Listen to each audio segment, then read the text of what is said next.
están? Bueno, el día de hoy, viernes, ya se está acabando enero. Hoy nos va a presentar Jesús Ramírez el cierre de los foros del Plan Nacional de Desarrollo y qué continúa, cómo estamos incorporando las opiniones, propuestas de la gente, de la ciudadanía para fortalecer el plan. Está con nosotros también Noemí, que ayer se nos hizo tarde y ya no presentamos Mujeres en la Historia, y también Bulmaro para Suave Patria. Entonces vamos a empezar con el Plan Nacional de Desarrollo y luego contestamos preguntas. Adelante, Jesús.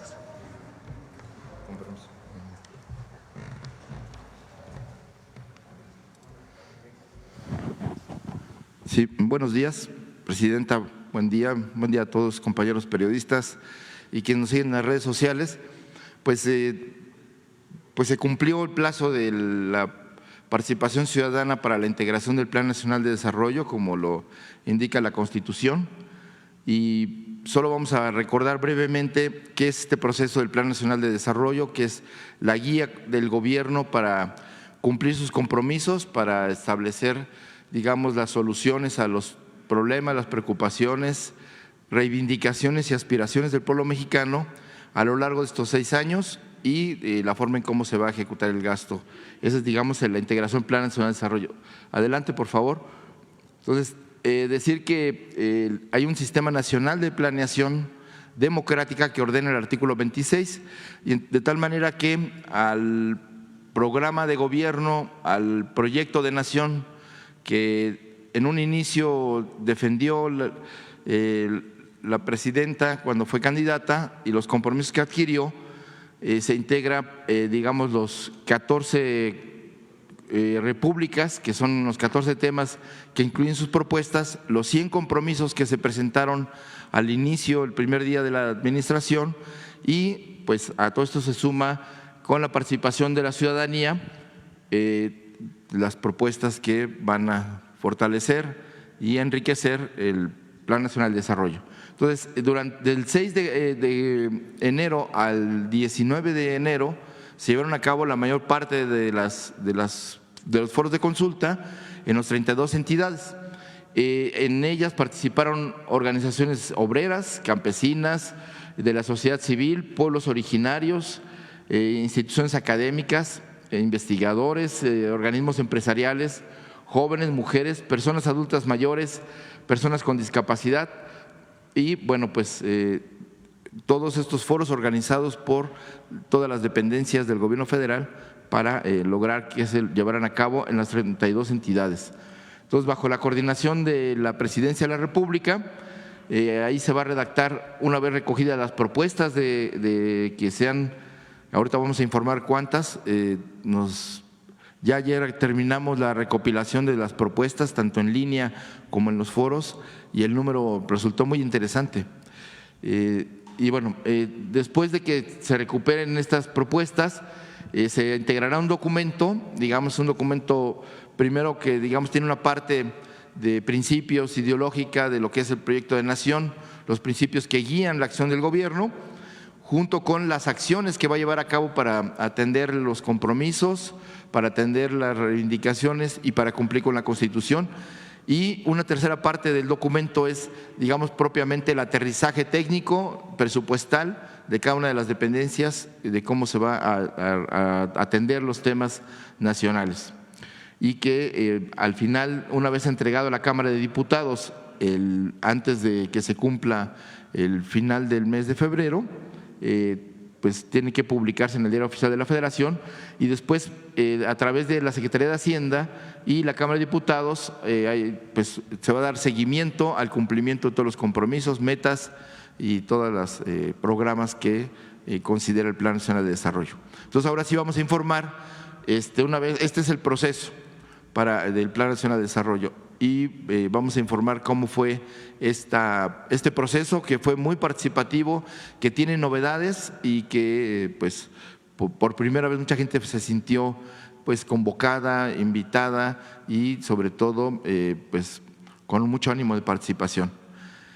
Decir que la planeación de este país pues tiene antecedentes. El primer Plan Nacional de Desarrollo, por así decirlo, fue el Plan Sexenal del general Lázaro Cárdenas, que es la primera idea de ordenar la acción del gobierno en torno a estos objetivos generales, al cumplimiento de la Constitución y entonces al cumplimiento de las reivindicaciones sociales del pueblo de México que durante la Revolución Mexicana se expresaron.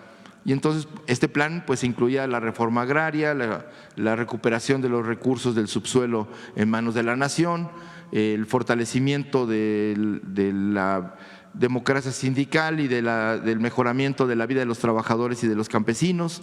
En fin, todo eso que hizo el general Lázaro Cárdenas lo visualizó y lo estableció en el plan sexenal. Y a partir de ese plan sexenal, cada administración ha hecho y diseñado un plan nacional de desarrollo. Ha tenido diferentes nombres, pero al final se estableció que en la Constitución se le llamara Plan Nacional de Desarrollo. Entonces vamos a ver cómo fue este proceso tan rico. Solo recordar, la otra presentación por favor, solo recordar que por primera vez se está consultando a los pueblos originarios, a los 68 pueblos que tiene este país, que forman parte de su diversidad cultural y que a partir de septiembre se les reconoce derechos plenos de la reforma constitucional que presentó el expresidente Andrés Manuel López Obrador y que a partir de esa reforma constitucional que reconoce como sujetos de derecho público, pues ya adquieren otro tipo de derechos que ya se reflejan en los planes de gobierno y que el gobierno de la presidenta Claudia Sheinbaum ya incluso estableció un presupuesto especial para el ejercicio desde las comunidades para la atención a los problemas y a los planes que tienen cada una de las comunidades y pueblos indígenas. Entonces, pues se rompió récord de participación, hubo 57 foros, todavía hay 2 más pendientes, un en Oaxaca y que nos pidieron por un proceso de consulta de los pueblos originarios, es el único que queda pendiente. Pero bueno, se hicieron ya 57 foros presenciales en los 32 estados y ya haciendo el recuento de los participantes, fueron 53,000 personas que participaron en este proceso de reflexión, de propuestas y de discusión sobre los temas, los diferentes temas que involucran al país, que involucran a la sociedad y que 22,000 de ellos participaron de manera virtual, o sea, hubo conexión, hubo transmisión directa de todos los foros, todavía en las redes sociales, quien quiera consultar qué se discutió, qué se dijo, cómo fue, incluso cuánta gente participó, ahí está por un lado en la página de Planeando Juntos y en las redes sociales de las diferentes dependencias, ahí quedó establecida la memoria de este proceso de consulta. Entonces, es una cantidad bastante considerable de personas que a lo largo y ancho del país participaron, 53,621 personas. Lo que sigue, por favor. También es inédito el hecho de que se recibieron 10,526 propuestas. Dicho sea de paso, en cada uno de los foros, de los 47 foros que se hicieron, hubo participación, mesas especiales para los temas de los pueblos originarios, para el tema de los derechos de las mujeres, de la igualdad sustantiva y el tema de la tecnología, porque era un tema transversal, pero también temas como las personas con discapacidad se incluyeron en todos los foros bueno, no en todos los foros, pero en casi todos los foros hubo participación sobre estos temas. Entonces, de las 10,526 propuestas, pues están incluidas en los ejes generales del Plan Nacional de Desarrollo, que es gobernanza con justicia y participación ciudadana, desarrollo con bienestar y humanismo, economía moral y trabajo y desarrollo sustentable, así como lo que decía de los ejes transversales que atraviesan todas las políticas públicas. Lo que sigue, por favor. Entonces, aquí, de tal manera que con las propuestas que encajan en este esquema, es como se va a integrar el Plan Nacional de Desarrollo.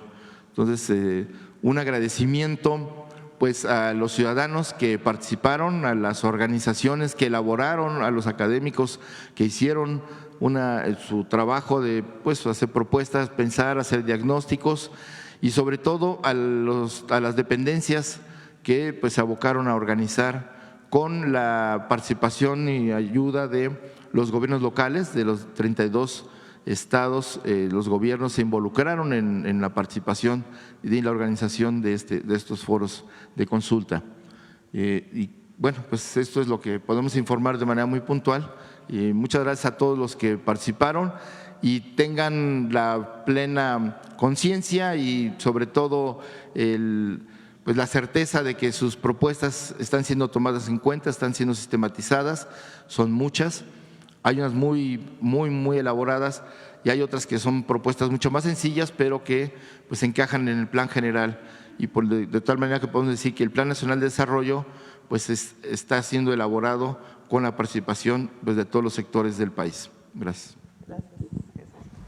Noemí, ¿quieres de una vez presentar? Gracias, con permiso, presidente. Muy buenos días a todas y todos. Vamos a continuar con la identidad gráfica de este año 2025, Año de la Mujer Indígena, y en esta oportunidad, en la sección de Mujeres en la Historia, recordaremos al pueblo mixteco, al pueblo de la lluvia, a través de la figura de Ñuñú, conocida también como la señora Seis Mono, quien desde pequeña fue educada para liderar el señorío de Jaltepec, en el actual estado de Oaxaca. Es una mujer que no dudó en defender a su pueblo ante el expansionismo de un señor de la guerra llamado Ocho Venado. Es una historia muy interesante y bueno, vamos a remontarnos al actual Oaxaca. Por favor.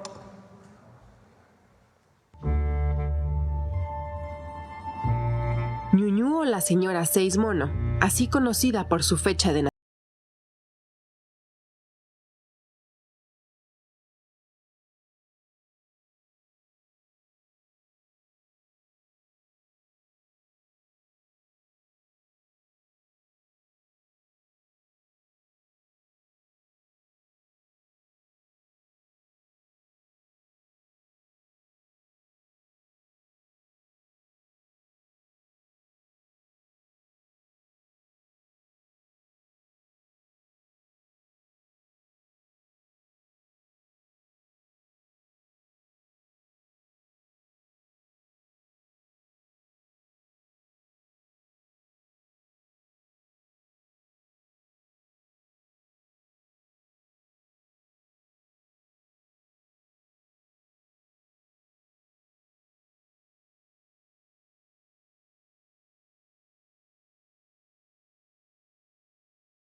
Así es, la cápsula que hoy presentamos rescata la vida de esta mujer mixteca, así como el contexto en el que vivió y las tradiciones y costumbres de uno de los pueblos emblemáticos de nuestra historia. La vida de la señora Seis Mono fue registrada en este códice Añute, el cual fue adquirido por el anticuario John Selden y después donado a la Universidad de Oxford en Inglaterra en el siglo XVII. Las 20 páginas que comprenden este documento relatan el origen mítico de Jaltepec y da cuenta de sus dinastías, de las alianzas políticas, así como de las guerras de la región, pero finalmente queremos recuperar la historia de esta mujer, de la señora Seis Mono, que nos permite conocer que los aportes de la historia que los aportes de las mujeres en nuestra historia responden a las necesidades del contexto en el que vivieron. Por ejemplo, como lo mencionamos en la primera cápsula de esta identidad gráfica, la Reina Roja pues destaca en este esplendor de Palenque. Tecuichpo pues fue precursora también de la emancipación de los indígenas y ahora Ñuñu, la señora Mono, Seis Mono, nos recuerda que sin importar la época, la adversidad, las mujeres no han dudado en defender a su gente, en defender a sus pueblos. Ñuñu es testimonio de la fuerza y la valentía y la sabiduría de las mujeres que a lo largo de la historia han sido fundamentales y pilares fundamentales en la defensa y la resistencia de sus comunidades. Muy buen día a todas y a todos. Muchas gracias. ¿Cuánto, presidente? Muy bien, vamos adelante. Acá. Presidenta, buenos días. Soy Teremora Guillén, corresponsal de Grupo Intermedia, al que pertenecen el Canal 44 de Ciudad Juárez, Chihuahua, el 33 de Tijuana, Baja California y el 66 de Mexicali. Tengo dos preguntas.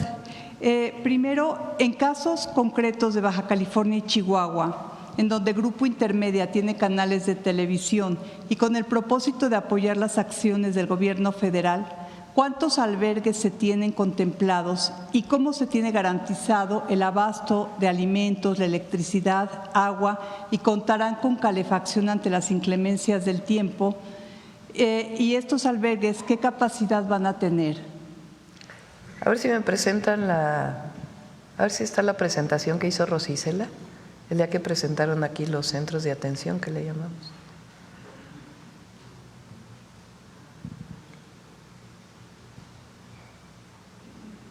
Sí, ahora si quieres lo presentamos. Muchas gracias. Para que se vea gráficamente.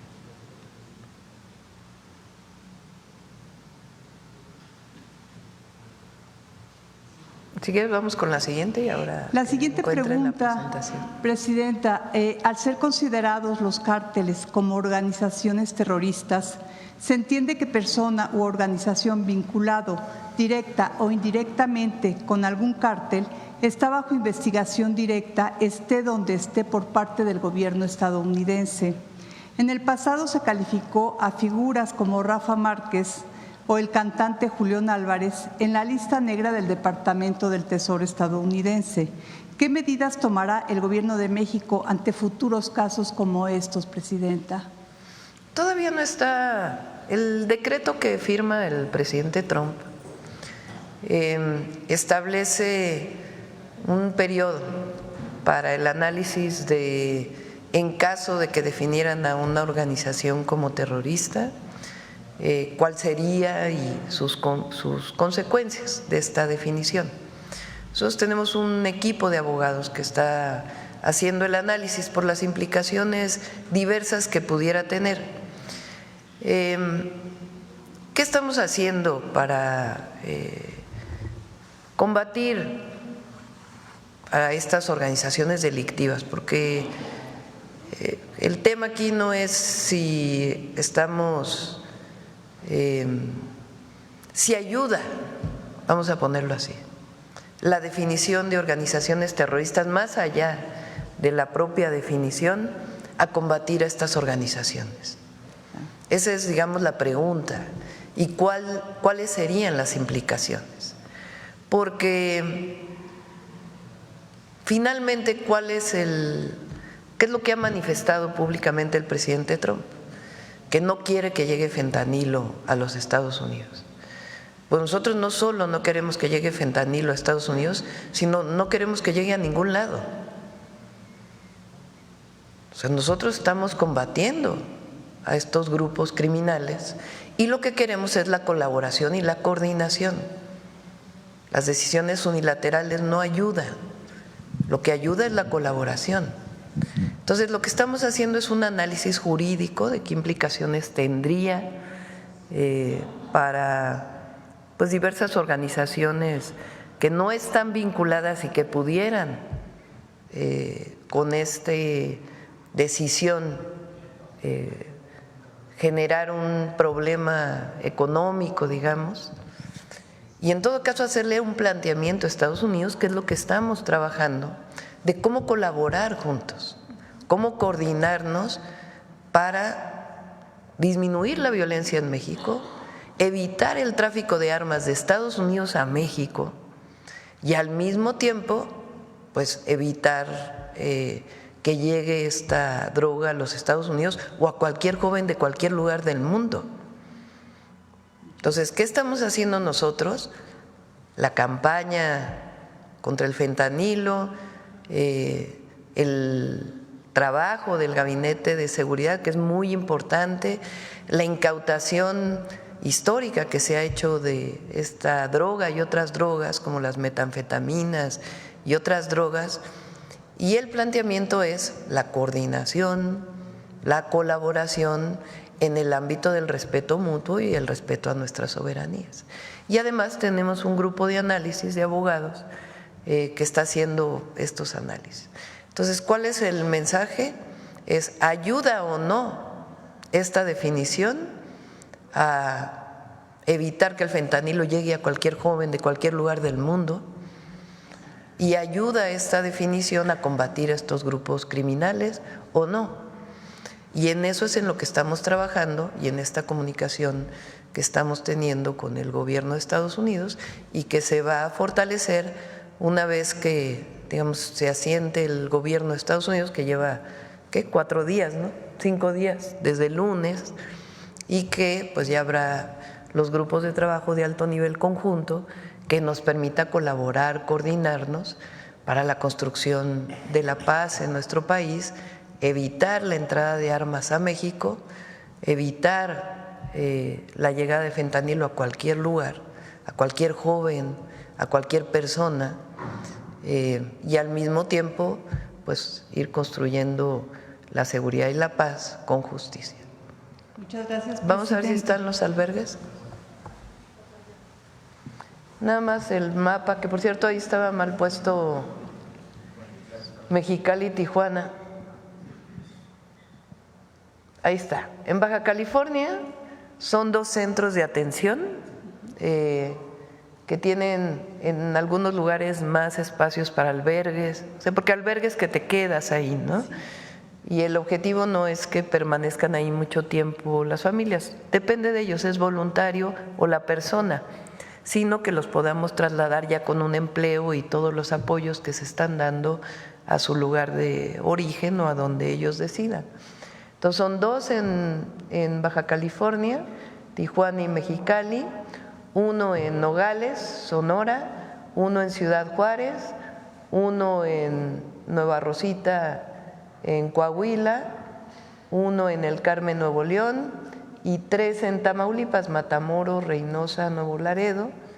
Hay personal de las distintas secretarías, se están montando estos centros de atención, esperemos que estén listos este fin de semana, y el lunes ya también incluso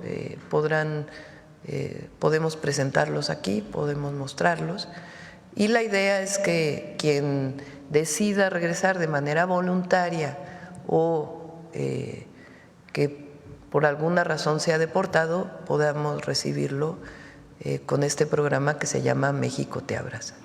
Muchas gracias, Presidenta. Perdón, una última pregunta para Jesús Ramírez. En estos foros en los que ha participado la ciudadanía, Jesús, para el próximo Plan Nacional de Desarrollo, ¿cuáles son los rubros por los que más interés ha mostrado la ciudadanía, Jesús, al participar?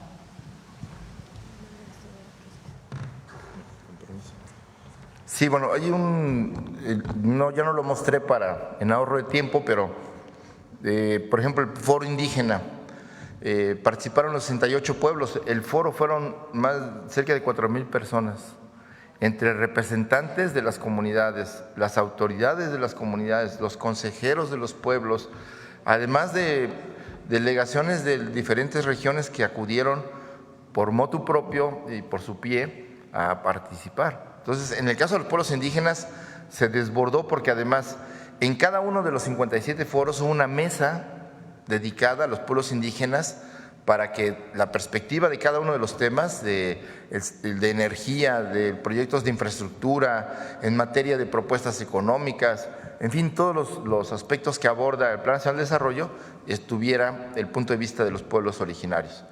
Y así, por poner otro ejemplo que también fue muy participativo, por primera vez se consultó a los actores agrarios del campo en materia de propiedad social, ejidos y comunidades agrarias, participaron y hicieron sus propuestas sobre qué tipo de políticas debe seguirse en el campo para fortalecer, para que vivan bien los campesinos, para que quienes nos dan de comer puedan comer bien, para tener una vida digna en el campo y para que como actores sociales de la propiedad social sean reconocidos por ejemplo, los ejidos y las comunidades. En el caso de economía, hubo una alta participación de empresarios, digamos, tanto de organizaciones gremiales empresariales como de sectores importantes de empresarios de alto nivel que tienen empresas importantes en todo el país y como pequeños y medianos empresarios. Entonces, de tal manera que la pluralidad, no podría decir que hay algún tema donde hubo más participación. Creo que los indígenas y campesinos han participado muy fuertemente, pero también los maestros, los trabajadores. Y bueno, quizá un elemento novedoso también son los jóvenes, porque hubo más de 10 foros de jóvenes en todo el país y la participación fue muy alta. Es lo que podía comentar. Muchas gracias, Jesús.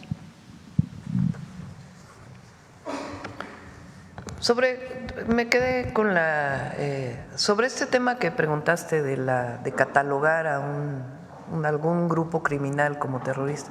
Nosotros consideramos que no ayuda, sino que lo que ayuda sería la colaboración y la coordinación conjunta. Y nosotros tenemos una estrategia integral. Y en esa estrategia integral puede haber colaboración y coordinación. Ahora, es importante también lo que hemos estado manifestando. El asunto del consumo del fentanilo no solo es un asunto de grupos criminales, es un asunto también de salud pública y de atención a la causa. ¿Por qué hay consumo de fentanilo en los Estados Unidos y no aquí, en los niveles? Y ahí lo hemos manifestado, aquí hay un apoyo familiar, cosa que no ocurre de la misma manera en Estados Unidos. Y además nosotros hemos hecho esta campaña, a ver si la ponemos, Pau, otra vez, la campaña que está hoy en medios de comunicación y en muchos lugares.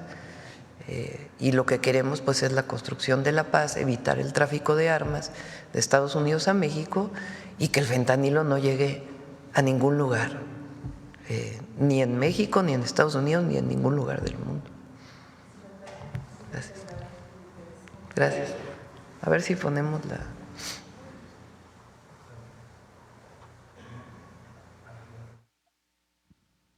El fentanilo te mata y lo ponen en otras drogas para engancharte. Te destruye los músculos y el cuerpo, causa paranoia y pensamientos suicidas. Provoca paros respiratorios y ataques cardíacos. Mata tus neuronas y el cerebro. Aléjate de las drogas. Elige ser feliz. Si necesitas ayuda, llama a la línea de la vida, 800-911-2000. Gobierno de México. Adelante.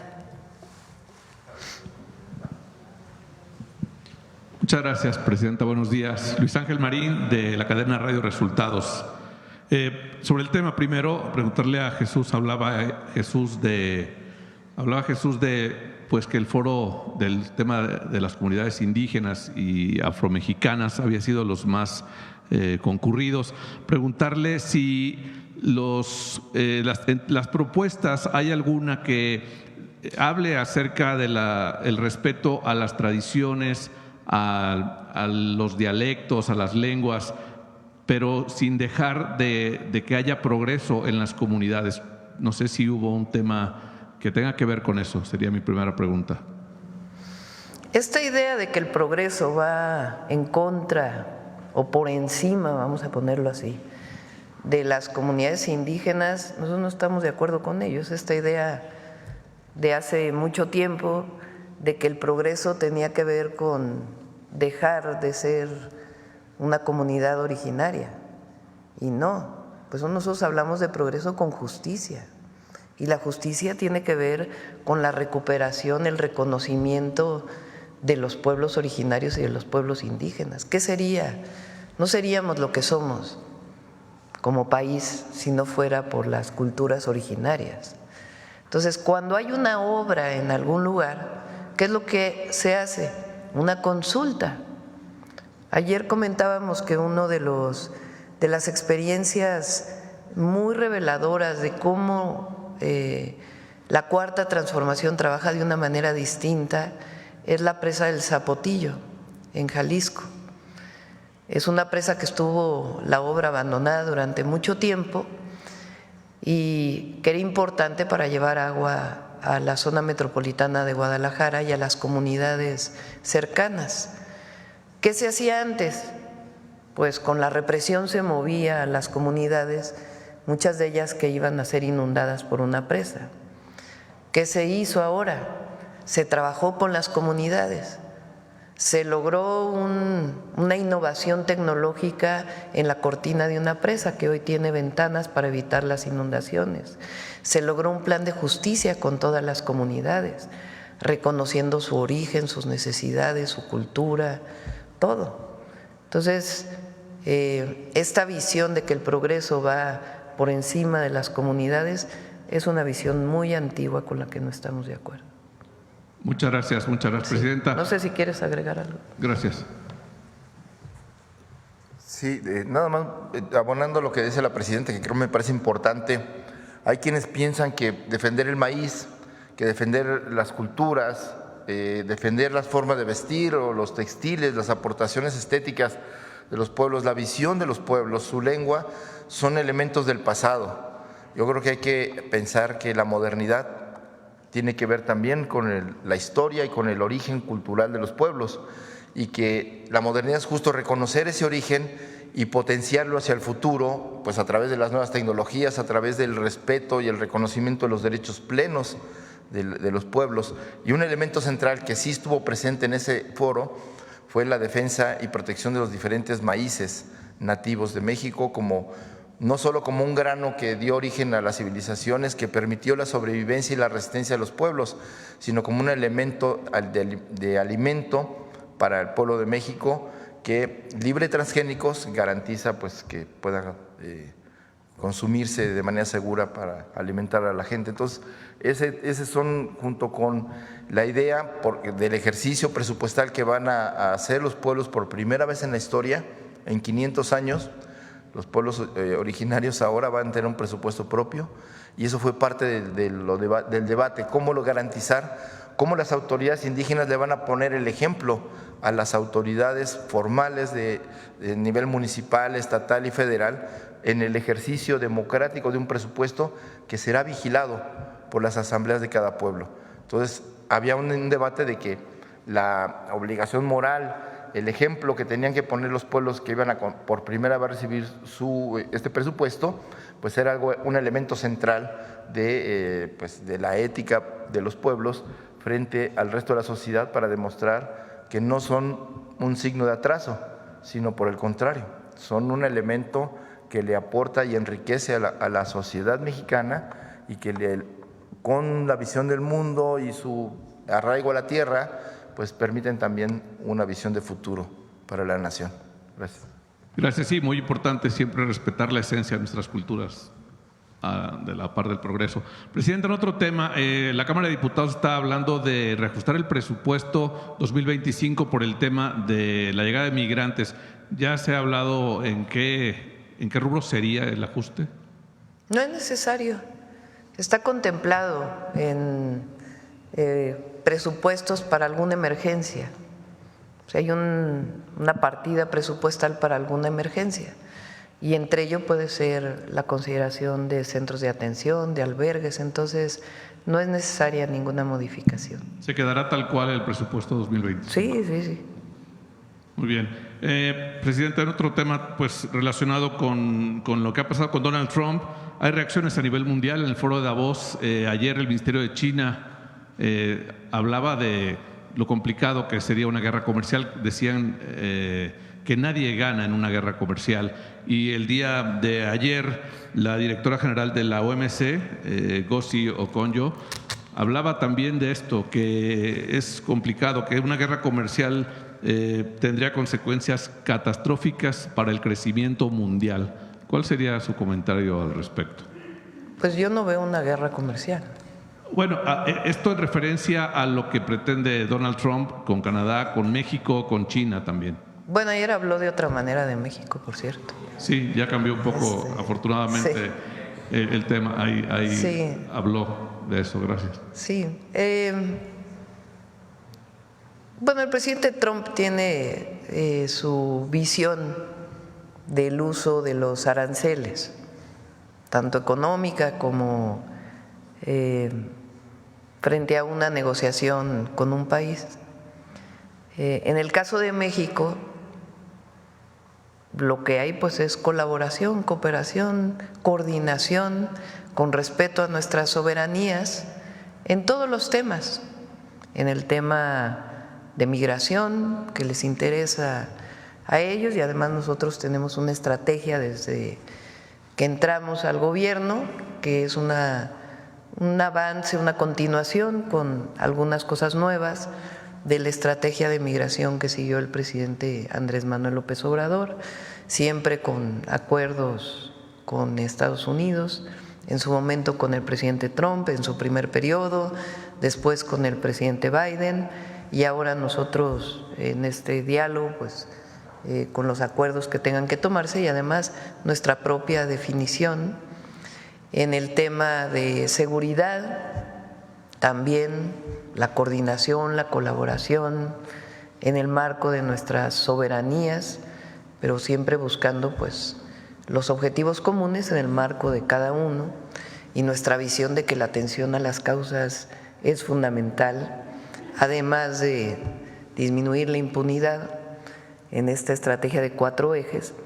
Y en el tema comercial, pues como lo he dicho, el decreto que él firma en este tema en particular con México plantea pues que inicie la revisión del tratado que tiene su revisión en el 2026. Entonces, por eso creo que ha sido bueno el planteamiento que hemos hecho de que veamos las cosas con calma y que tengamos esta comunicación estrecha con el gobierno de Estados Unidos, que cada vez será pues más establecida de manera, digamos, institucional, formal, con la nueva administración y que se está dando y que se va a seguir dando. Ayer el Wall Street Journal publicaba algo acerca de que Trump estaba presionando con los aranceles porque quería adelantar las negociaciones del TEMEC. No sé, ¿usted tiene algún comentario sobre esto? ¿México estaría preparado para sentarse a negociar en caso de que se adelante? Y si también esto es posible dentro de lo establecido ya en el TEMEC, Presidenta. Muchas gracias. Pues está para el 2026 y el decreto que firmó el presidente Trump lo ratifica. Entonces, en el momento en que se establezca la relación entre el secretario de Economía y el secretario de Comercio de los Estados Unidos para poder iniciar pláticas, pues en ese momento iniciaremos pláticas. Pero la opinión que dio el presidente Trump en Davos sobre México, pues habla de la relación comercial que hay entre México y Estados Unidos, que es muy importante. Y el propio tratado. Gracias. Acá. Hola, buenos días, Presidenta. José Leveña, de Publimetro.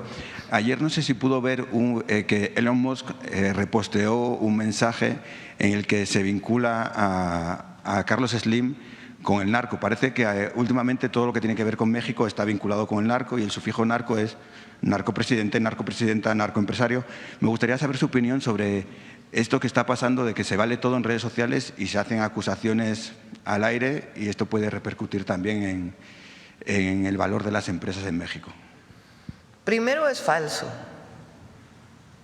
No hay ninguna investigación contra el empresario Carlos Slim o sus empresas.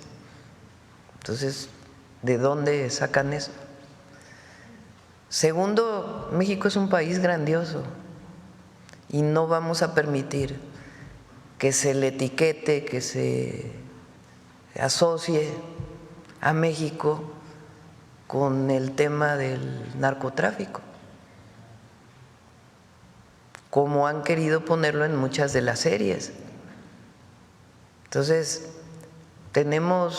estamos avanzando en la estrategia de seguridad, pero México es un país grandioso.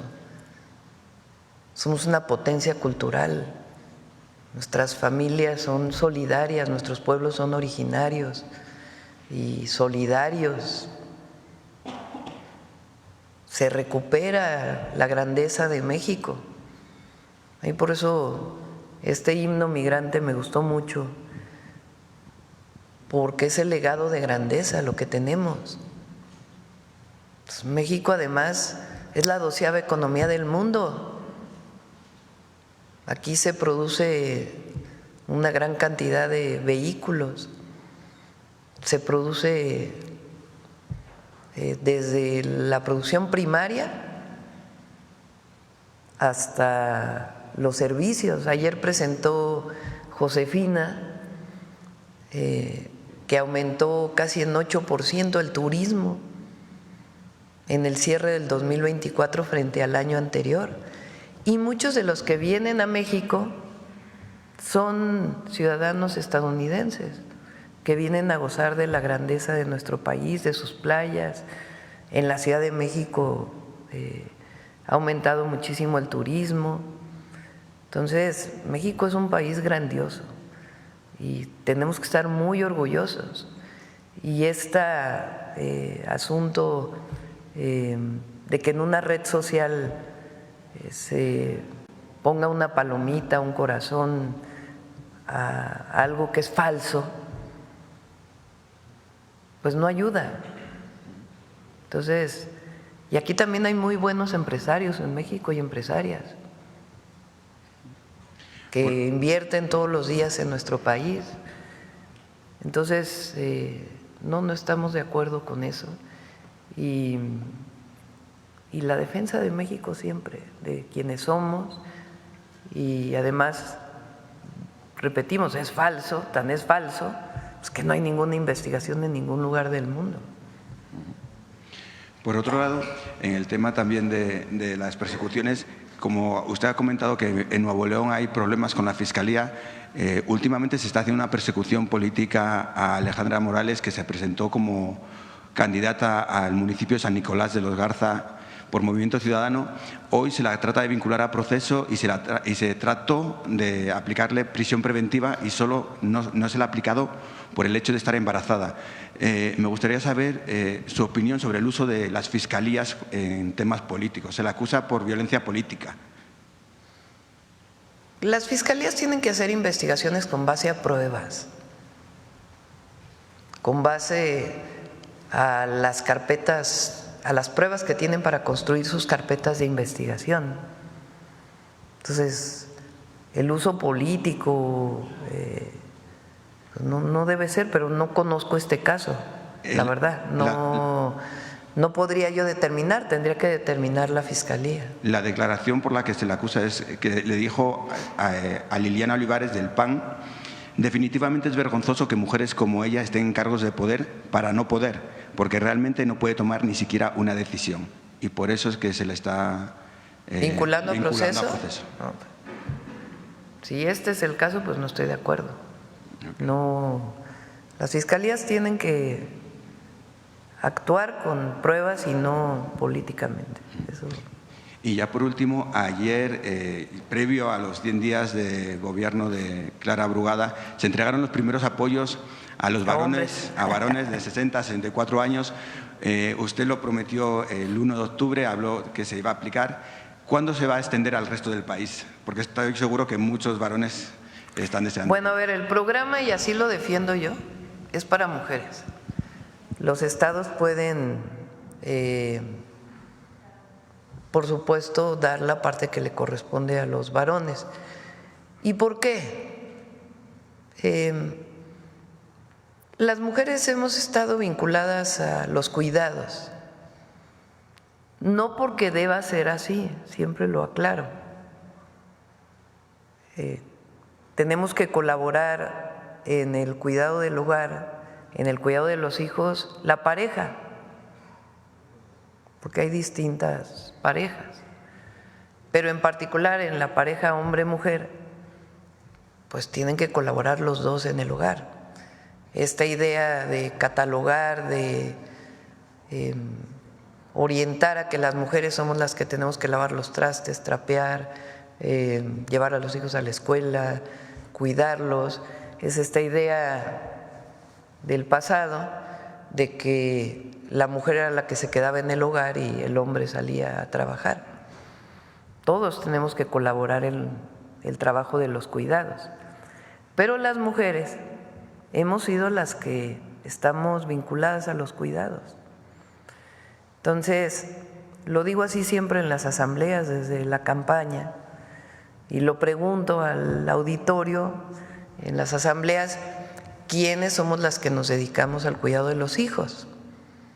Y unánimemente varones y mujeres dicen las mujeres.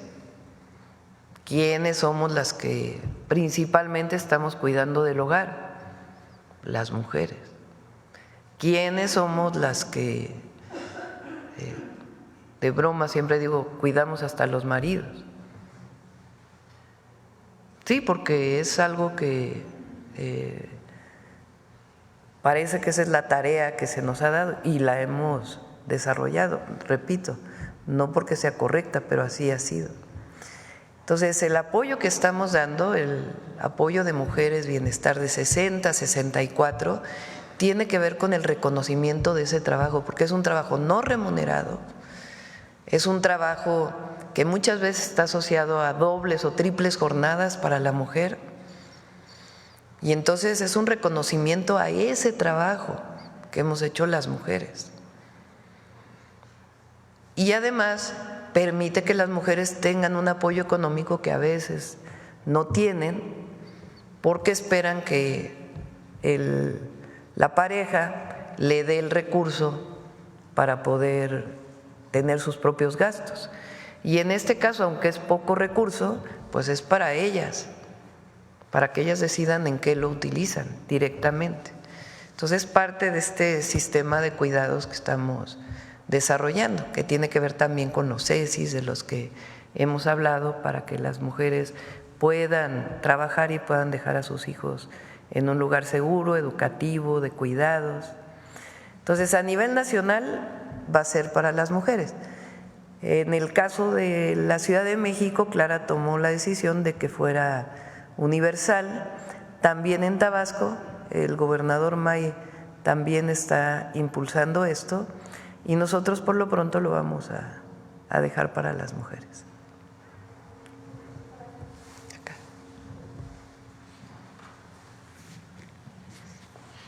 Muy buenos días, doctora Janet Galindo, de Grupo Transmedia La Chispa.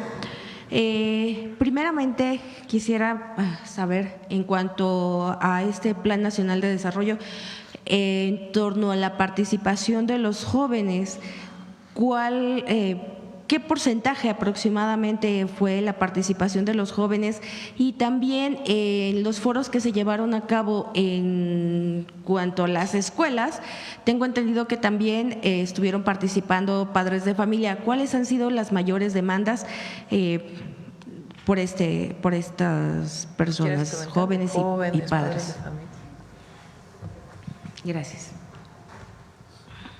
Bueno, fue muy fuerte y muy alta la participación de jóvenes, tanto de zonas rurales como de las ciudades. Y bueno, pues las demandas van desde la educación, mejorar el proceso de educación, Se habló mucho del tema de la construcción de la paz, del tema de adicciones, que es un tema que preocupa porque pues las nuevas sustancias o las formas en las que las nuevas drogas están entrando a las escuelas, pero también a los procesos de trabajo, pues están afectando ya a pues, sectores del campo como de la ciudad. Y al mismo tiempo, bueno, pues hay demandas de promover mayor acercamiento a la cultura, contra el centralismo cultural que luego las capitales de los estados tienen, de acercar la cultura a todas las regiones, de también tomar en cuenta pues, lo que se hace, el trabajo, la creatividad de los jóvenes que no tienen forma de darse a conocer más allá de las redes, entonces también buscar formas de promoción cultural, de formación y de exposición de sus trabajos, más o menos, y temas de deporte que pues apertura más de espacios públicos, de lograr que haya una infraestructura pues suficiente para hacer deporte, para poder también convivir y hacer de los espacios públicos y deportivos pues espacios donde se promueva la salud, el buen vivir y la comida sana. En algún momento dado, en cuanto a la recuperación de la cultura, se ha pedido recuperación también en las escuelas de lenguas maternas, de lenguas indígenas también. Bueno, en el caso de los pueblos originarios, ya hay una universidad de los pueblos y de las lenguas, está el INALI que promueve, digamos, el conocimiento y digamos la publicación de diccionarios y del conocimiento de la lengua, la promoción de la misma. Pero por supuesto que una preocupación de los pueblos es que la lengua materna se hable desde niños, porque hay pueblos que han perdido la lengua por resultado del racismo, del colonialismo interno, donde se castigaba a quien hablaba una lengua distinta al castellano. Entonces, ahora vivimos fenómenos muy distintos, por ejemplo, de personas de la comunidad maya que hablan maya, pero hablan inglés, pero no hablan castellano. Entonces, producto de las migraciones. Entonces, ya hay fenómenos que sí, hay una petición de que se promueva la educación desde la primaria con lengua, y que también en la universidad pues una de las opciones de aprendizaje de la lengua no sea solo el inglés, sino una lengua originaria. Entonces, sí hay esta reflexión y estas propuestas para fortalecer las lenguas maternas originarias de México. Ok, muchísimas gracias. Gracias, Presidenta. Pues en otro tema, ayer el Comité de Evaluación del Poder Judicial de la Federación informó que no acatará el fallo del Tribunal Electoral y así también está pidiendo pues la intervención de la Suprema Corte de Justicia. Nos gustaría saber su opinión en torno a este tema, doctora. Presidenta, perdón. Doctora. Sí. Claudia. Doctora, presidenta.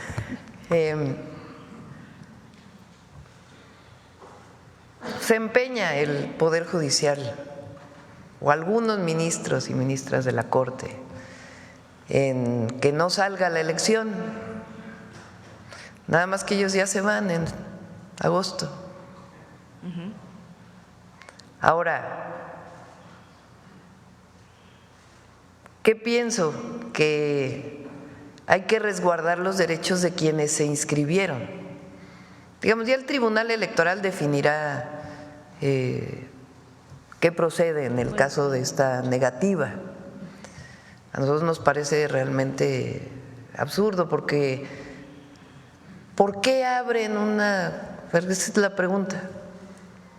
Abren la convocatoria, nombran a su comité, ponen reglas, porque los amparos pues supuestamente ya venían, ¿no?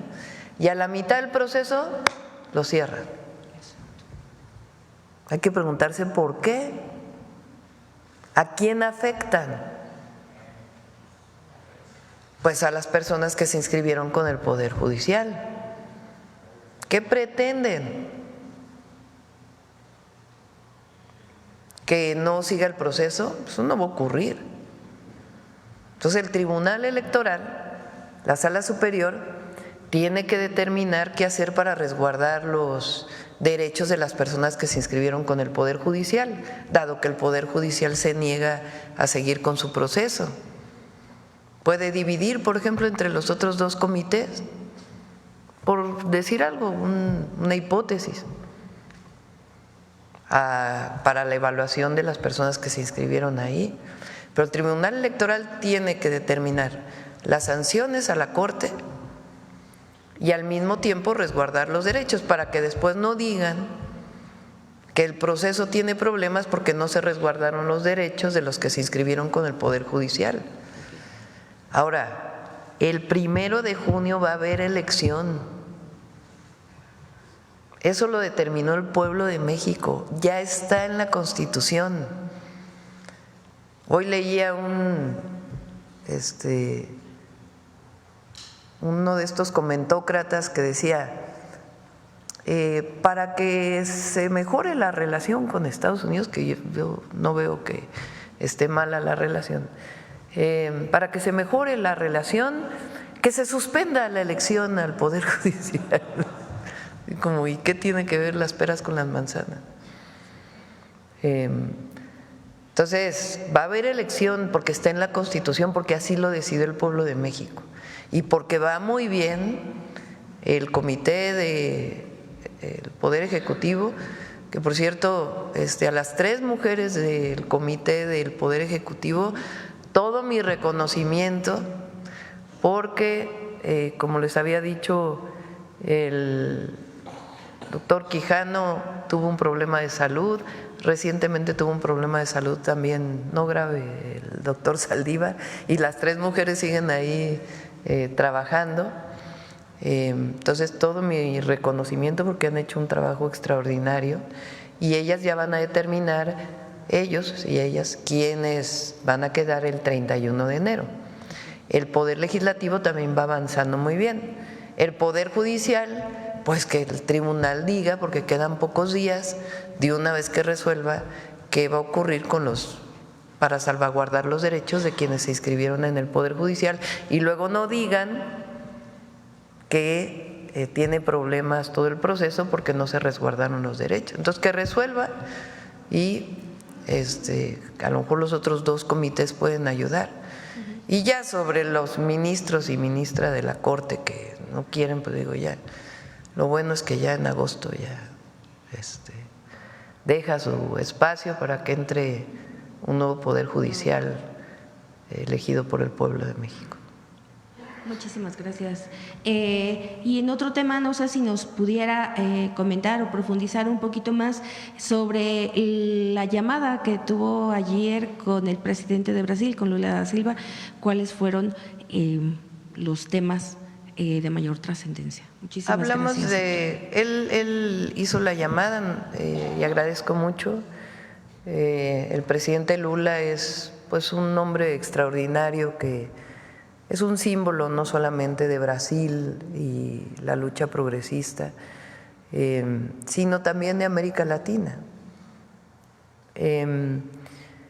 Entonces hablamos de la situación actual, se solidarizó con las y los mexicanos que viven en Estados Unidos, a lo cual le agradecí, y platicamos un poco de cómo veíamos la CELAC. La CELAC es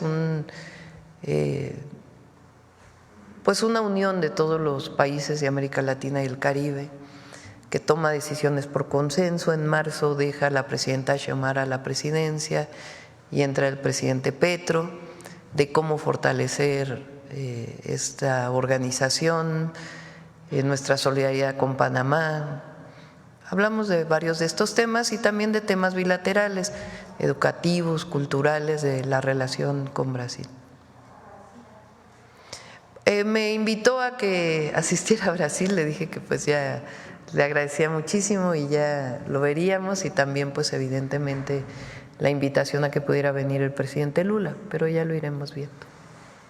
Gracias.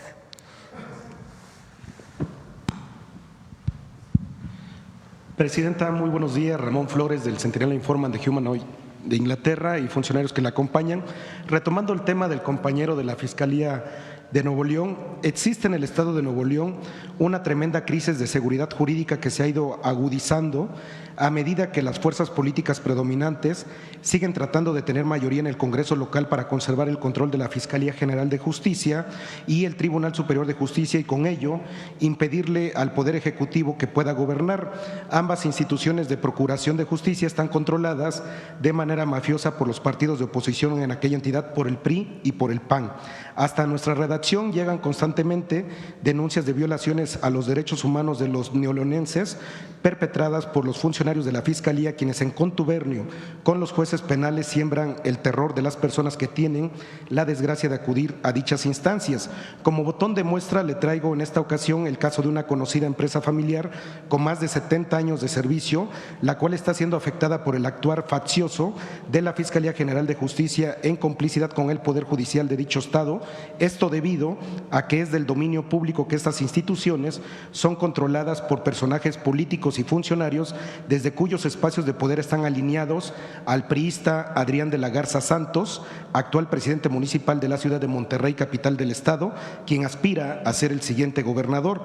Es del conocimiento por parte del Foro de Abogados que este personaje político, Adrián de la Garza Santos, es quien controla y dirige estas instituciones de justicia al grado de despojar a familias neoleonesas de sus bienes, quien usa a su hermano Filiberto de la Garza Santos y a su sobrino Filiberto de la Garza, ambos de profesión abogados, quienes fabricando delitos en perjuicio de ciudadanos de dicha localidad con el apoyo y contubernio de los titulares de tales instituciones para así lograr su cometido.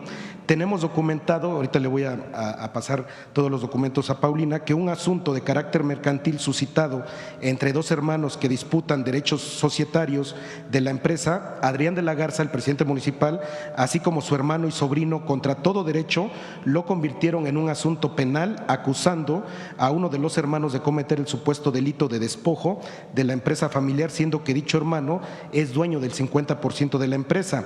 El mecanismo que usan para apropiarse de grandes cantidades de dinero, propiedades y valores consiste en presentar denuncias y de inmediato decretan el aseguramiento de los bienes.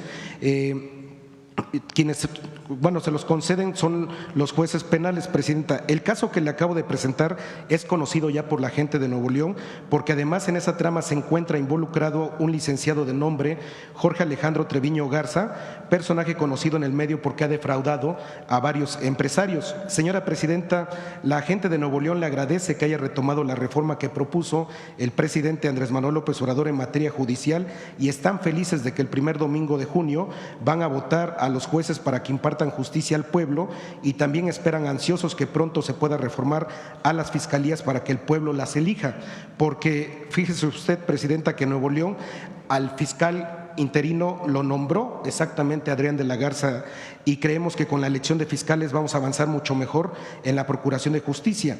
Este sentir de inseguridad jurídica lo resienten también muchos empresarios que tienen la mala suerte de tener simpatías por otras corrientes políticas o ideológicas porque tienen intereses opuestos al grupo dominante de Adrián de la Garza.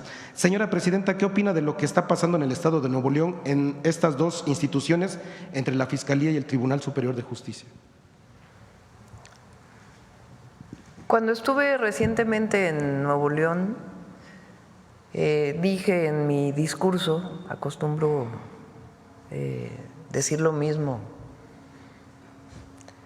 que no tendría por qué politizarse un asunto de seguridad y justicia, más allá de las denuncias que haces, que en todo caso se tienen que analizar. No ha podido ser nombrado un fiscal, entonces hay un fiscal interino y hay muy poca coordinación entre la Fiscalía y la Fuerza Civil de Nuevo León. ¿En qué se traduce eso? Pues que han aumentado los homicidios. ¿Y qué le interesa al pueblo de Nuevo León? Pues la seguridad y la justicia. Entonces debería de haber coordinación para garantizar la seguridad y la justicia, más allá de la disputa política que hay en Nuevo León, que en todo caso esa la decide la gente, por quién vota en su momento en la elección.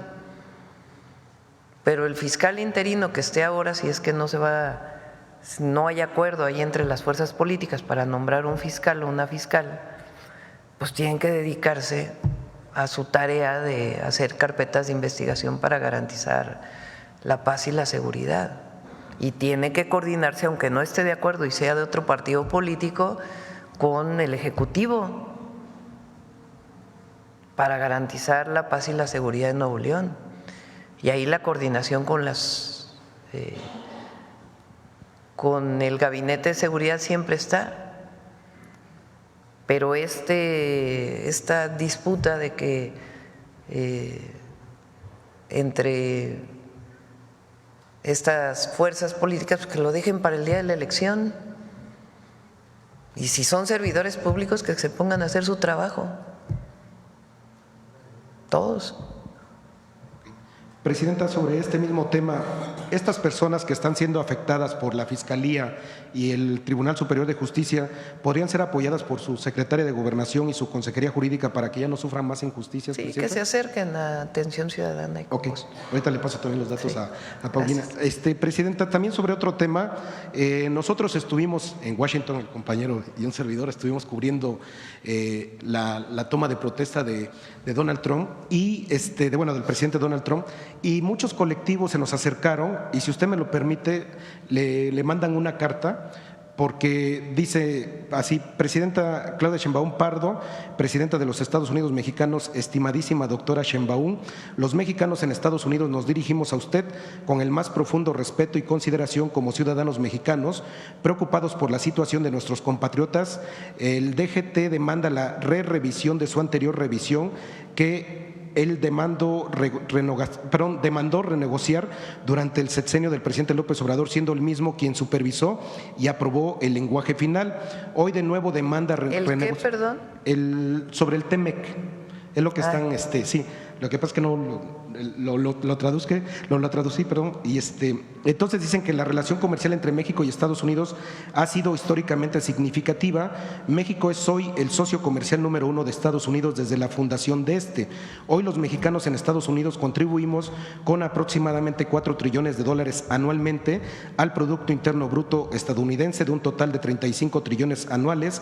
Además, las remesas que se envían a México alcanzan hoy los $73 billones, y hoy es solo una parte de nuestra participación a la economía mexicana. La carta es un poco extensa, pero nada más me voy a enfocar en la pregunta que los migrantes le quieren realizar a usted, Presidenta, porque están muy preocupados por las deportaciones, ¿no? Pero ellos dicen que los dos países, y con el respeto que usted me merece a su investidura, lo voy a plantear como ellos me lo dijeron, que los dos países están muy ingratos con las personas, que Estados Unidos se beneficia de ellos con su mano de obra y México se beneficia con las remesas, pero que cuando ellos los expulsan o los deportan de Estados Unidos, no los dejan acceder a sus cuentas bancarias, no los dejan acceder a sus bienes muebles que ya tienen allá, y literal los tiran a México sin un solo centavo, con una mano adelante y otra atrás, como ellos me lo dijeron. Dice: ¿qué puede hacer sus funcionarios, Presidenta, para que se sientan a dialogar con los funcionarios de Estados Unidos y les digan que por lo menos, pues si ya los deportaron, que les den acceso a sus cuentas bancarias y que les den permiso, o que las cosas que ellos tienen en sus viviendas, que las puedan tener en sus manos? ¿Qué les podría decir a los hermanos migrantes? Pues tienen razón, migrantes? son de ellos. Entonces, es parte del trabajo que se hace, y además por eso los abogados y todo el fortalecimiento de los abogados en los consulados, para que desde allá se pueda hacer todo el proceso jurídico para, en un caso así, pues que puedan recuperar lo que es de ellos, que es producto de su trabajo. Y por eso el reconocimiento que hacemos de las y los migrantes, de las y los mexicanos que están en Estados Unidos. Nunca había habido este reconocimiento que hacemos, y estamos ahí para protegerlos, para ayudarles, y en caso de una situación así, jurídicamente, para apoyarlos, para ayudarles, y también la reivindicación del trabajo que hacen. Ayer, pues lo que presentó la compañera María Teresa de esta organización, que hace esta valoración de lo que significa los latinos y particularmente los mexicanos en Estados Unidos. Entonces, ahí estamos para estar con ellos y también, porque ayer vi en la red que decían un mexicano en Estados Unidos que la presidenta no se preocupe mucho por nosotros, sino que se preocupe por el pueblo de México, los que viven en México. Pues nos ocupamos de los dos, no es preocupación, es ocupación. La responsabilidad de la presidenta es proteger a los mexicanos en cualquier lugar del mundo donde se encuentren, en nuestro país y en otros lugares, y particularmente en Estados Unidos. Y es con la Cuarta Transformación que hacemos un reconocimiento de las migrantes y los migrantes en Estados Unidos, lo que le dan a México y lo que le dan a Estados Unidos.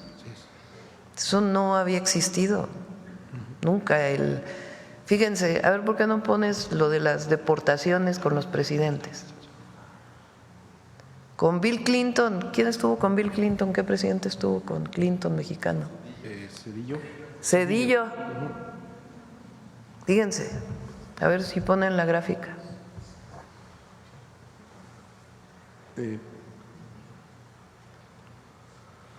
Demócrata. Sí.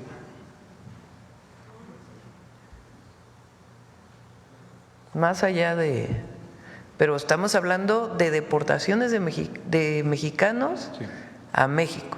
Oiga, presidente. También hay que decirlo, van, y ayer lo dijo María Teresa, ahora van muchísimo menos mexicanos a Estados Unidos de lo que iban antes, gracias a la Cuarta Transformación y a la fortaleza económica de México.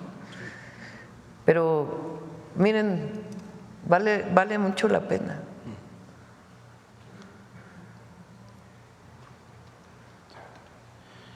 Presidenta, mientras está la imagen, me dejaría enseñarle una imagen de la Casa Blanca que está publicando en estos momentos, donde están criminalizando prácticamente a nuestros hermanos migrantes mexicanos y son menores de edad. ¿Me permite acercarle para que lo vemos ahorita, ¿sí? Si quiere. Okay. Ahorita le pido. Sí, porque están encadenados de manos y de pies y son menores de edad. Por eso hay que ver de qué se trata, porque… Pero es de la Casa Blanca. Hay que ver ahorita de qué se trata. Okay. Ahorita lo revisamos. Sí. Sí.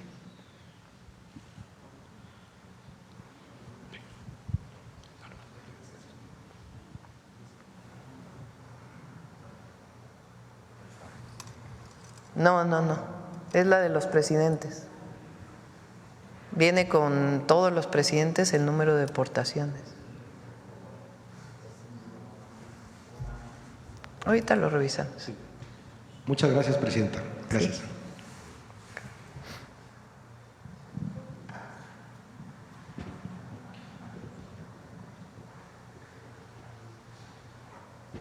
Ahí está, mira.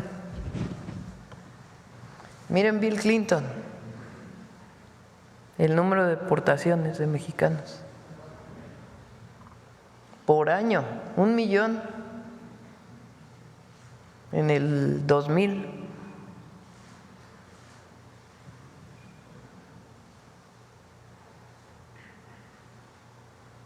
Son 181,000 de los números más bajos, porque ya no llegan más y además solo la comparación, que es importante. ¿Qué dijo Cedillo entonces de los mexicanos? Eran 2,000 diarios. 2,000 diarios.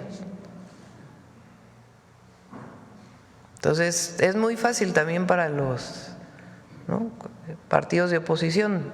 Trataron de firmar un desplegado con todos los partidos en la Cámara de Diputados. Se negó el PAN y el PRI a firmar con los otros partidos. Ellos sacaron sus propios comunicados, pero el otro día les dije que les iba a enseñar algo. Se los voy a enseñar. A ver, pongan el libro.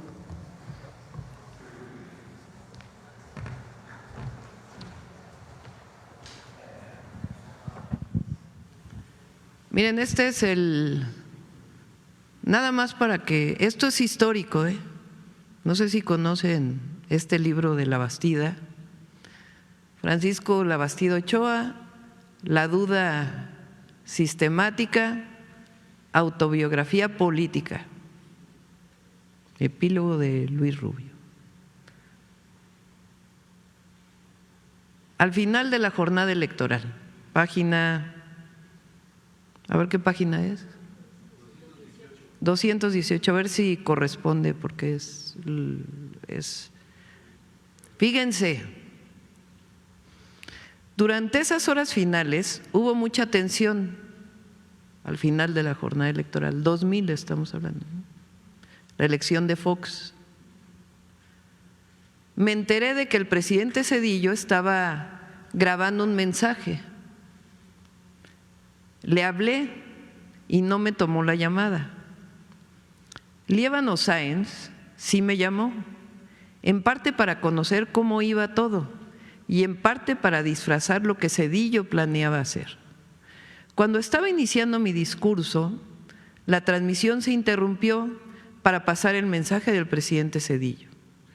Como resulta lógico, he reflexionado mucho sobre los hechos. Para los jóvenes, Francisco Labastida era el candidato del PRI a la presidencia de la República en el año 2000.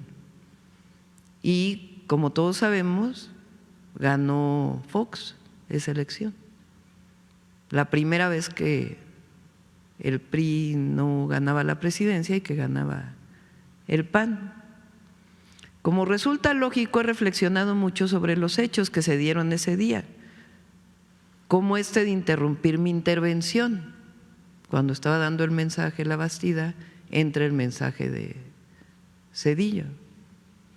Y me pregunto, ¿fue casual que Zedillo me entregara el partido quebrado financieramente? También dudo de que fuera fortuita la falta de solidaridad al negarse que se difundieran desde mi campaña los logros económicos de su gobierno. No, bueno, sigue después, ¿verdad? Y sus instrucciones a los gobernadores para que torpedearan mis giras.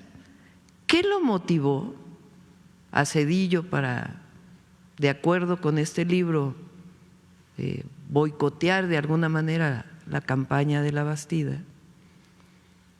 ¿Qué lo motivó?, se pregunta Labastida en su libro. La razón principal podría ser esta: cuando el gobierno de Estados Unidos le hizo a México el préstamo de 40,000 millones de dólares para afrontar la crisis desatada por el error de diciembre, entre comillas, la crisis económica del 94, negociación que el presidente Zedillo gestionó personalmente. Se le demandó el compromiso, o sea, de parte de Estados Unidos, para prestar los 40,000 millones de dólares, dicho por Labastida, que el presidente Zedillo gestionó personalmente. Se le demandó el compromiso de propiciar la transición democrática y que para ello el PRI dejara de gobernar. La ciudadanía así lo quería y él entregara la presidencia a la oposición. No sé si lo conocía. O sea, en este libro Labastida dice que hubo una negociación entre Estados Unidos, no dice quién, y Zedillo de manera personal, para que a cambio del préstamo de los 40,000 millones de dólares para sortear la crisis del 94, el PRI entregara la presidencia. Por eso les digo que sí han cambiado las cosas. Nosotros defendemos la soberanía en coordinación, colaboración, y va a salir bien, pero siempre en la defensa de la democracia. Para todos aquellos que hablan de autoritarismo, la oposición, de la democracia. ¿Qué es la democracia? El gobierno del pueblo, Hay cosas que son básicas de principios. El gobierno del pueblo, por el pueblo y para el pueblo, la defensa de la democracia y la soberanía. Y lo digo por quiénes son los que hablan desde el principio de que se catalogara a los grupos criminales, de que entrara a Estados Unidos.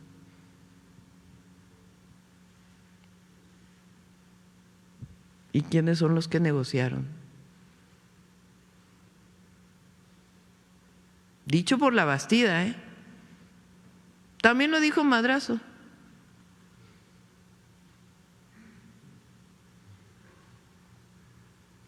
Se negoció alternancia con Estados Unidos, Roberto Madrazo, 2015.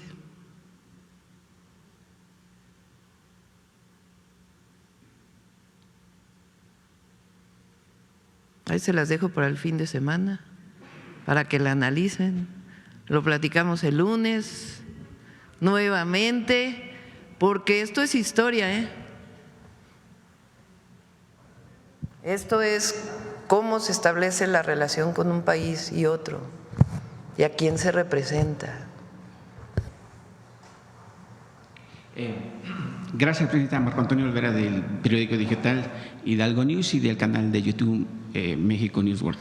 El tema obviamente es sobre pues, todas las andanzas y declaraciones que ha hecho el presidente Donald Trump. Yo le quiero preguntar sobre el tema de las armerías. En Estados Unidos hay 64.747 tiendas de armas. Estados Unidos son los proveedores de las armas a los grupos delincuenciales en México, y ellos, por supuesto, son los responsables del terrorismo que se genera en México, pues, cuando estuvo Calderón, porque fue un gran promotor de una guerra sangrienta en nuestro territorio. ¿Cuál es el trabajo de su gobierno, que sé que está en ese tema, para el tema de las garitas, el tema del ejército, el tema de la marina? ¿Cuál es la corresponsabilidad de ellos? Porque al país, pues obviamente las armas no llegan volando, llegan a través del mar, los mares, a través de las garitas y por supuesto también en los aeropuertos. Presidenta, ¿cuál va a ser su trabajo, digamos, más fuerte en ese sentido para que no se permita la entrada de esas armas al país? Esa es la colaboración y la coordinación de la que hablamos con el gobierno de Estados Unidos sobre diversos temas, y en particular uno que nos interesa mucho a nosotros, que es la entrada de armas de Estados Unidos a México. Mucho tienen que hacer ellos para evitar que esas armas entren a México. Entonces, por eso es la colaboración, que tiene que ver con fronteras seguras, que tiene que ver con atención a las causas, que tiene que ver con información, inteligencia e investigación en el marco del respeto internacional y el respeto a nuestras soberanías, pero con coordinación y colaboración para estos temas. Lo relevante aquí es lo que determinó el Departamento de Justicia de Estados Unidos, si mal no recuerdo, el 8 de enero, que reconoce que en efecto las armas incautadas a grupos criminales en México vienen de Estados Unidos. Y eso es lo que se ha estado insistiendo también desde el gobierno del presidente López Obrador. La demanda que hizo en su momento el canciller Marcelo Ebrard, hoy secretario de Economía, muy importante, a las armerías y a las productoras de armas. Entonces, es relevante pues en la relación México-Estados Unidos y el trabajo conjunto que se tiene que hacer para la construcción de la paz, siempre en el marco, repito, de nuestras soberanías. Además de ese convenio, digamos, o ese diálogo abierto de tú a tú de la presidencia que usted encabeza y obviamente Donald Trump, ¿cómo defenderá a México el hecho de que ya no, o sea, nos pueden decir sí, ya no van a mandar armas, pero al final del día, pues los grupos delincuenciales y obviamente los grupos fácticos, pues hacen hasta lo imposible por cumplir sus cometidos, ¿no? La estrategia de seguridad que tenemos tiene que ver con los dos ejes. Voy a insistir en esto porque es muy importante. Y estamos dando resultados y se van a dar resultados. Por cierto, mi solidaridad con lo que pasó con la familia en Sinaloa. Le pedí a la secretaria Rosicela que entrara en contacto con ellos. Se hizo un refuerzo en Sinaloa hace unos días y diario estamos revisando los resultados y avanzando, y el secretario de Seguridad ha estado ahí y va a seguir ahí, el secretario de la Defensa, de Marina, hay una gran coordinación y colaboración en el Gabinete de Seguridad. Pero es integral la estrategia, tiene que ver con la atención a las causas, que por más que la oposición diga lo que diga, es fundamental, porque nosotros no queremos que ningún joven mexicano se acerque a un grupo delictivo como pensando que es una opción de vida cuando es una opción de muerte. ¿Y cómo se hace eso? Que tengan acceso a los derechos, a sus derechos, el derecho al empleo, el derecho a la escuela, el derecho a vivir plenamente, y para eso son los programas de bienestar, y para eso estamos ampliando el número de preparatorias, el número de universidades, para esos jóvenes construyendo el futuro, para eso el trabajo que estamos haciendo territorial ahora, para que haya presencia del gobierno federal, estatales, cuando hay coordinación en distintos lugares del país, atender a las causas, pero también fortalecer a la Guardia Nacional y también avanzar en la cero impunidad, como fortaleciendo la inteligencia y la investigación y la coordinación con la Fiscalía para hacer carpetas de investigación que lleven a detenciones en el marco de la ley, y también la coordinación integral y un poder judicial que esté para servir al pueblo y para servir a la construcción de la paz y la seguridad. Entonces, una estrategia integral, y en esta estrategia hay colaboración, toda la vida ha habido. Con el presidente López Obrador también había coordinación de alto nivel, con respeto a nuestras soberanías, con el gobierno de Estados Unidos. Y es todos los días estar trabajando en ello. Y la economía también. La economía de México hoy amaneció mejor todavía el peso. 20.20 centavos. Entonces es de todos los días, todo el gabinete hace su trabajo todos los días. Y la coordinación, y nosotros con nuestros principios además, ahora vamos a la Mixteca, una de las zonas que históricamente fueron más olvidadas, que apenas llegó el presidente López Obrador, y el programa Sembrando Vida tiene una presencia muy grande en la Mixteca. Vamos a la Mixteca oaxaqueña ahora, porque nosotros, nuestro principio, por el bien de todos, primero los pobres. Gracias, presidenta. Una segunda pregunta, si me lo permite, no menos importante que la que abordamos. El tema de la iniciativa de ley que usted va a mandar ya a la Cámara con respecto a la eliminación de los senadores y diputados plurinominales. En ese sentido, Gerardo Fernández Noroña, el senador en la Cámara Alta, se opone a que desaparezcan estas figuras que para mí representan unos floreros, porque son los que hacen más cara la democracia mexicana.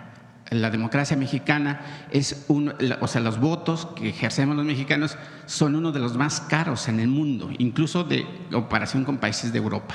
En ese sentido, presidenta, pues pareciera que Gerardo Fernández Noroña está dedicado a defender a gente pues entreguista, como son los diputados y senadores del PAN, la señora Telles, el señor Ricardo, la señora Rabadán, y por supuesto ahí Sergio Mayer, que realmente pues yo no sé cómo llegó a la Cámara Baja. Él dice que usted lo llamó personalmente para que formara parte de las filas de Morena. ¿Cómo vamos o cómo se va a arreglar ese tema, presidenta? Pues porque Gerardo Fernández Noroña defiende una posición que ya es pues obviamente anquilosada para la democracia mexicana y un proyecto que usted está encabezando que además va de avanzada. Primero vamos a enviar el de la reforma de no reelección y no nepotismo. Esa la vamos a enviar en febrero, que es una reforma constitucional para que en ningún puesto de elección popular haya reelección, regresar a la Constitución de 1917 y a una de las grandes consignas que movilizó la Revolución Mexicana con Francisco I. Madero. Entonces, esa es la primera. La segunda es no nepotismo. ¿Qué quiere decir? Que en los puestos de elección popular no pueda ser de manera directa en el siguiente periodo la elección de la esposa, el esposo, el hijo, la hija, familiares de manera directa en el siguiente periodo, porque se presta a que haya una continuidad y el uso de recursos para que quede un familiar. Entonces, esas dos reformas las vamos a enviar a principios de febrero y tienen que ver con reformas electorales. Y ahora estamos con un grupo de trabajo. Yo estoy en contra de las listas de plurinominales, porque para ser elegido, elegida, pues hay que trabajar en territorio, hay que ganarse el voto de la ciudadanía. ¿Qué plantea Gerardo? Que tiene que haber representación de las minorías, Por ejemplo, en el Senado, ¿cómo se conforma el Senado de la República? Se conforma con los 2 representantes populares que ganan la elección, por el partido que gana la elección, y la primera minoría. O sea, si saliste en segundo lugar como senador o senadora, son 2 personas las que aparecen en la lista, ¿no? El primer lugar y el segundo lugar. Entonces, ahora el INE exige que sea mujer, hombre, o sea, que haya paridad, que no en todos lados siempre aparezca el hombre arriba o la mujer, sino que haya paridad. Pero, por ejemplo, aquí en la Ciudad de México estuvo Ernestina Godoy y Omar García Harfuch.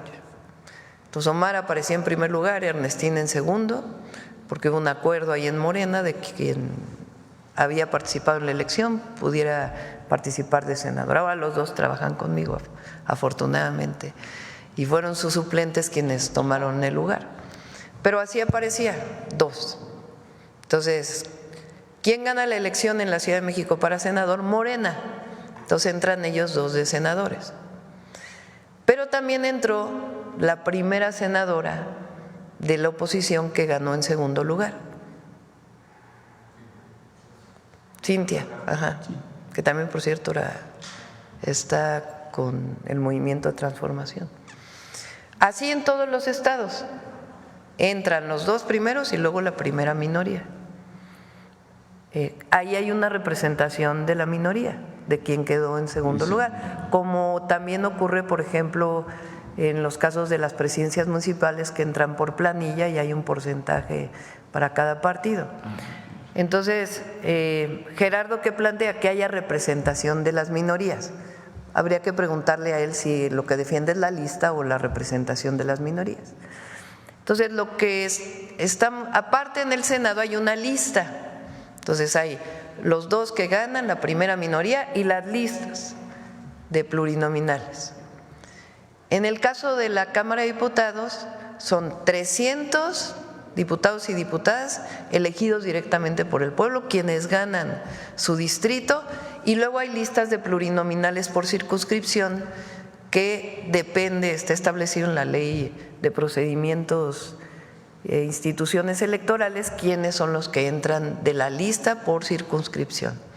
Entonces, lo que yo planteo es que esas listas desaparezcan y que en todo caso se encuentre un esquema de representación de las minorías similar, por ejemplo, a la del Senado. Igual, por ejemplo, en la Ciudad de México, en el Congreso de la Ciudad de México entran algunos que quedaron en segundo lugar, pero que se vayan a elección, que se vayan a recorrer las calles, que se vayan a recorrer los poblados, los ejidos, las comunidades, a ganar el voto popular, a que la gente los conozca y que no sea parte pues de estas listas de los partidos que se hacen, pues que es de acuerdo a lo que decidan. Cada partido tiene su forma de elegirlos. Morena, por ejemplo, muchos son de tómbola, de los militantes, pero es mejor pues que haya una representación de las minorías distintas y que sean menos. También no se necesitan 500 diputados. Y además se reduciría el gasto. Reduciría el gasto y también la revisión del gasto de los partidos políticos, del subsidio que se da a los partidos y también de cuánto cuestan las elecciones. Entonces, para hacer esta propuesta ya más integral, ahí estamos conformando un grupo de trabajo nosotros, que permita pues hacer una propuesta donde haya representación de minorías, pero que se vayan a territorio, a ganar el voto del pueblo y no las listas. Entonces habría que preguntarle a Gerardo si defiende las listas o defiende la representación de minorías. Rapidísimo, Presidenta. Pareciera que Donald Trump recibió su primer revés a nivel internacional, ya que ayer una fuente del gobierno británico declara al diario de Telegram que obviamente el Reino Unido o su gobierno va a respetar el hecho de que el Golfo de México siga siendo el Golfo de México. Obviamente usted ha insistido en que siga siendo el Golfo de México porque pues además no es un capricho, es una cosa que está establecida desde hace siglos. ¿Qué opinión le merece esa respuesta del gobierno del Reino Unido al diario británico? Pues es el nombre internacional y por eso digo hay que remitirnos a los decretos, porque el decreto que hace el presidente Trump es para nombrarle a su plataforma continental, pero es a la plataforma continental de Estados Unidos que él pide que se llame Golfo de América, no a todo el Golfo. Entonces también pues hay que poner todo en su justo término. Ya nos vamos a cerrar con Suave Patria y ahí les dejamos el libro ahí de La Bastida para que lo platiquen, lo comenten, lo discutan, lo debatan. ¿Qué pasó en el año 2000 en México? La famosa transición. Sí, adelante. Con su permiso, Presidenta. Tindegno, desde Palacio Nacional. Les acabo de saludar en mazateco, una de las lenguas más habladas aquí en nuestro país. El pueblo de México es reconocido por su fraternalismo. ¿Esto qué quiere decir? Por ejemplo, aquellos que cuidan a las niñas y a los niños, a los adultos mayores, a las personas que están enfermas en cualquiera de las familias. También aquellos que se solidarizan con las catástrofes en desastres naturales. Hoy, viernes, en nuestra Suave Patria, queremos hacer un homenaje al fraternalismo. Si me lo permite, Presidenta, veamos la siguiente cápsula. La operación se llama Rescate California.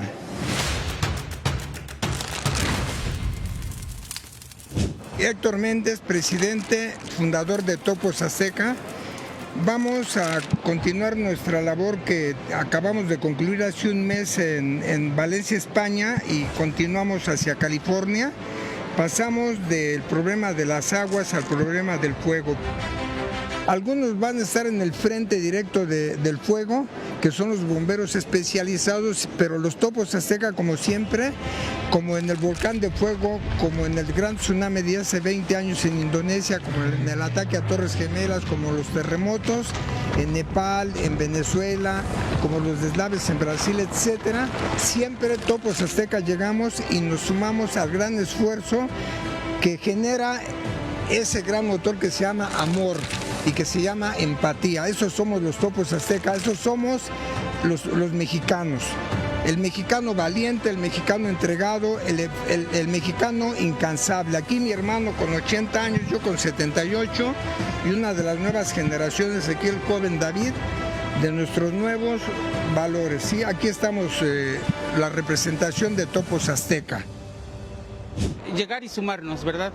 Ver en qué más podemos ayudar y hacer las cosas de manera ética, profesional y ayudar a nuestros paisanos y a todos los que estén en esa parte afectada. Con la mira en ir a ayudar a nuestros hermanos, de la nacionalidad que sean y en donde se encuentren. En este caso nos sentimos más comprometidos porque California, como sabemos, es uno de los santuarios mexicanos donde están nuestros hermanos y tenemos que llegar ahora. Tenemos que llegar con toda la representación y la fuerza y el amor de los mexicanos que vivimos en este lado de la frontera. Allá vamos, hermanos, espérenos, los Topos Azteca, como siempre, vamos a ir a unirnos con ustedes a trabajar, a morir.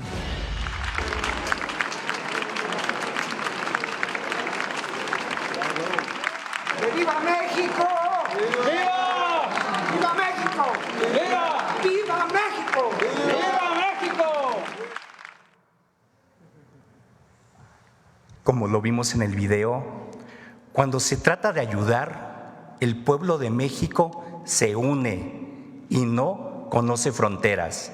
Nakochimi, muchas gracias. Gracias. Muchas gracias. Nos vemos el lunes. Adiós.